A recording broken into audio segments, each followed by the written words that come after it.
एक बार नारद जी नारायण नारायण जपते पृथ्वी लोक से जा रहे थे तो एक स्त्री उन्हें रास्ते में मिली। वह स्त्री नारद जी से कहने लगी कि नारद जी, अब जब आप विष्णु भगवान से मिलने जाएं तो उनसे मेरे एक सवाल का जवाब जरूर पूछना कि मुझे संतान उत्पत्ति कब होगी। नारद जी विष्णु के बैकुंठ धाम पहुंचे तो भगवान विष्णु को प्रणाम कर उस स्त्री द्वारा पूछे गए सवाल का जवाब प्रभु से मांगने लगे। भगवान विष्णु कहने लगे कि नारद जी, उस स्त्री के भाग्य में औलाद का सुख नहीं है। नारद जी ने उस स्त्री को जाकर भगवान विष्णु का उत्तर बता दिया। यह सुनकर स्त्री विलाप करने लगी। नारद जी चुपचाप अपने लोक चले गए। एक दिन उस स्त्री के गांव में एक संत जी आए। उन्होंने उस औरत से खाने के लिए भोजन मांगा। औरत ने पूरे श्रद्धा भाव से संत को भोजन करवाकर संतुष्ट किया। संत जी ने उसे नेक संतान उत्पत्ति का आशीर्वाद दिया और चले गए।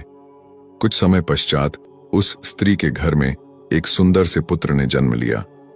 कुछ वर्ष के पश्चात नारद जी पुनः उस गांव में पधारे तो उस स्त्री ने उलाहना देते हुए कहा कि नारद जी, आपने तो कहा था कि मेरे भाग्य में संतान सुख नहीं है, लेकिन संत जी के आशीर्वाद से मुझे संतान प्राप्ति हुई है।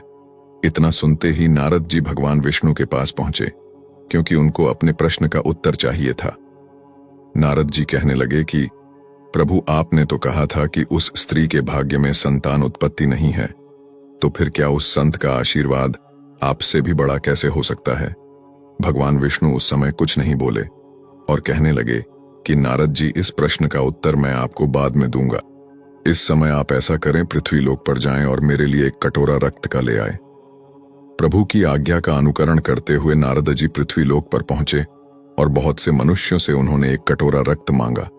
कोई यह बात सुनकर उनका उपहास उड़ाता तो कोई गुस्सा करता, लेकिन कोई भी रक्त देने को तैयार नहीं हुआ। भगवान विष्णु जी की कृपा से नारद जी जंगल में उन्हीं संत जी के पास पहुंचे जिसने उस स्त्री को औलाद होने का आशीर्वाद दिया था। नारद जी संत जी को बताया कि भगवान विष्णु के लिए एक कटोरा रक्त चाहिए। संत जी ने सहर्ष अपने शरीर से रक्त निकाला और एक कटोरा रक्त का नारद जी को सौंप दिया। नारद जी रक्त लेकर भगवान विष्णु के पास पहुंचे। भगवान विष्णु कहने लगे कि क्या आप जानते हैं, यह वही संत ने जिसने उस स्त्री को औलाद होने का आशीर्वाद दिया था। भगवान विष्णु मुस्कुराते हुए कहने लगे कि नारद जी, जिस संत ने आपके मांगने पर अपने शरीर का रक्त निसंकोच मेरे लिए दे दिया, मैं उस संत के आशीर्वाद को पूरा करने के लिए उस स्त्री को औलाद कैसे न देता। नारद जी, आप भी तो उस स्त्री को आशीर्वाद दे सकते थे, उसके लिए दुआ कर सकते थे। आप भी तो रक्त दे सकते थे, लेकिन आपने ऐसा नहीं किया। लेकिन उस संत ने सच्चे मन से उस स्त्री के लिए दुआ की थी और निस्वार्थ भाव से मेरे लिए रक्त दिया था। ऐसे संतों का कथन मैं कैसे असत्य होने दे सकता हूं। इंसान का भाग्य उसके प्रारब्ध से निर्मित होता है, लेकिन सत्कर्म और संत का आशीर्वाद भी मनुष्य के भाग्य को जरूर प्रभावित करते हैं।